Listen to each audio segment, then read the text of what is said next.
في ناس كتير مفكرة انها مسيطرة، بس الادمان غير كده. الادمان مش عبارة عن حاجة وحشة بنعملها وخلاص، ده حاجة بتسحب السيطرة مننا واحدة واحدة لحد ما تلاقي نفسك بتأذي نفسك وانت مش قادر توقف، مش عشان انت ضعيف، بس عشان الموضوع فعلا اكبر منك. المشكلة الحقيقية في الادمان مش الضرر بس اللي باين، المشكلة الحقيقية في ان الشخص بيبقى شايف كل الضرر اللي بيحصل له وكل المشاكل اللي هو بيقع فيها كل يوم، وبرضه مش قادر يوقف ادمانه. بيبقى عارف كل يوم ان الحاجة اللي بيعملها ديت بتأثر على صحته وبتأثر على يومه، بس في حاجة جوه دماغه هي فعلا اللي ماشياه، وده بيخلق صراع متعب جدا جوه الشخص ده، لوم مستمر واحساس ان هو دايما عايز يبطل، ودايما بيصبر نفسه ان دي اخر مره، والمره الجايه انا هقدر اسيطر على ادماني او هقدر اسيطر على الحاجه دي. ومع كل مره بيفشل فيها الاحساس بيكون اتقل، مش بس عشان ان هو بيمارس السلوك، لكن عشان السؤال اللي بيساله لنفسه: هو ليه انا كده وليه مش زي الناس التانيه؟ الحقيقه اللي لازم تعرفها ان الحاجه اللي انت بتمر بيها ديت مش انت بس اللي بتمر بيها، في ملايين في العالم كله بيمروا بنفس اللي بيمروا بيه، سواء كان ادمان كحول او ادمان مخدرات او ادمان العاب الكترونيه او حتى ادمان سلوكيات زي الاباحيه. المشكله مش في كونك ضعيف ولا كونك انت بتعمل حاجه غلط، المشكله ان الدماغ بيشتغل بطريقه تانية خالص، بالذات مع الادمان. ده بيخلي السيطره صعبه حتى لو انت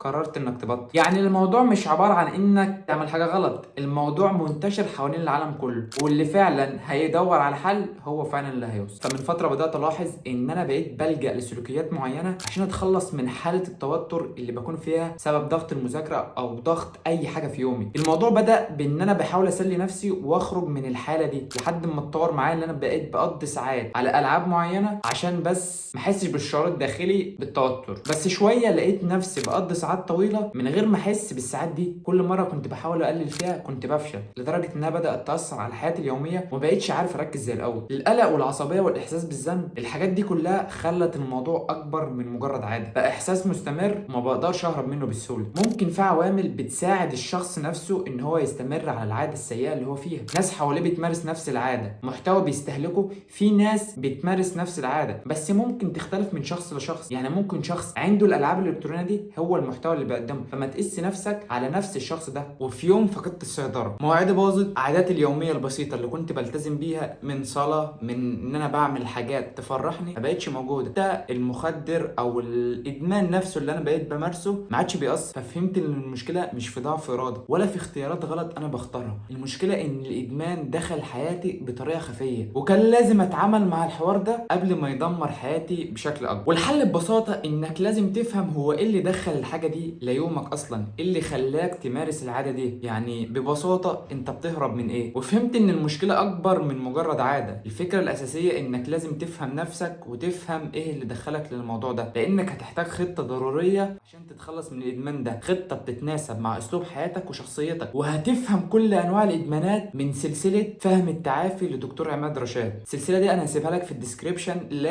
لازم تخش تتفرج على كل فيديوهات، هي فيديوهاتها طويله نسبيا بس انت خدها واحده واحده، ابدا بفيديو كل يوم لحد ما تخلص السلسله. وصدقني اول ما تخلص السلسله ديت هتبدا فعلا تحط لنفسك برنامج تعافي ليك انت مخصوص وانت اللي عامله بايدك. وان شاء الله قدام هنزل برنامج التعافي من خلال نوشن، فممكن تستنى لحد ما ان شاء الله نبدا نعمل برنامج التعافي ده. بس لحد ما يجي الوقت ده لازم تكون متابع السلسله عشان تكون فاهم نفسك اولا، وفاهم ادمانك، وفاهم ليه الادمان ده دخلك عشان تبدا تتخلص منه. بعد كل اللي انا قلته لك ده واضح ان المشكله مش في العاده نفسها ولا في انك بتمارس ادمان، لا المشكله اكبر من كده بكتير. المشكله الحقيقيه انك بتحارب حاجه من غير ما تكون فاهم نفسك اصلا. يعني قبل ما تسال هو انا اعالج نفسي ازاي، اسال نفسك سؤال مهم جدا: هو انا ايه اللي وصلني لكده؟ ايه اللي جوايا محتاج يتشاف او محتاج يظهر وانا مش عارف اعبر عنه؟ عشان طول ما انت مش فاهم انت مين هتفضل تتنطط من سلوك ادماني لسلوك تاني. يعني بدل ما تحاول تغير نفسك حاول تفهم انت مين.